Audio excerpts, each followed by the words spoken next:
Those having taken an Intro to Philosophy class will recognize that Lawrence Krauss' subtitle is a rendition of the most basic philosophical question of existence, which has been attributed to truth seekers, such as Gottfried Leibniz, who asked, "Why do we have something rather than nothing at all?" In his book Krauss redefines nothing. Why does Krauss attempt to redefine nothing? Because Krauss is not an atheist but an anti-theist. The two are not the same. And a fairly acerbic one at that.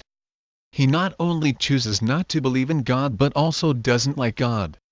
Here is the problem Krauss faces: if nothing is really nothing and we have something, the universe, from a real nothing, then it points to the universe having a beginning. And as Stephen Hawking has observed, many people do not like the idea that time has a beginning, probably because it smacks of divine intervention. The problem is that empty space or the quantum vacuum are not nothing, they're something.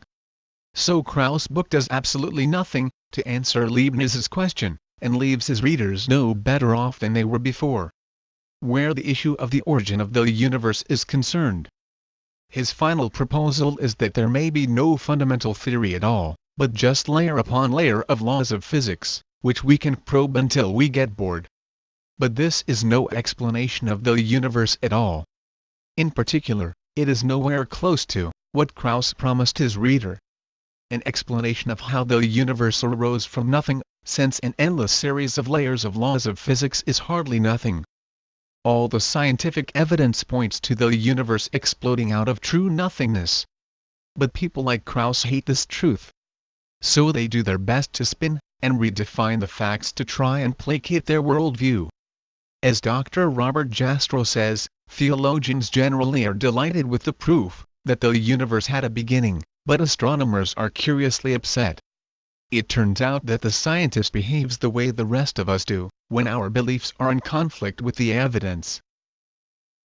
Exciting or not, Lawrence Krauss' voyage does not take his reader where he thought he was going.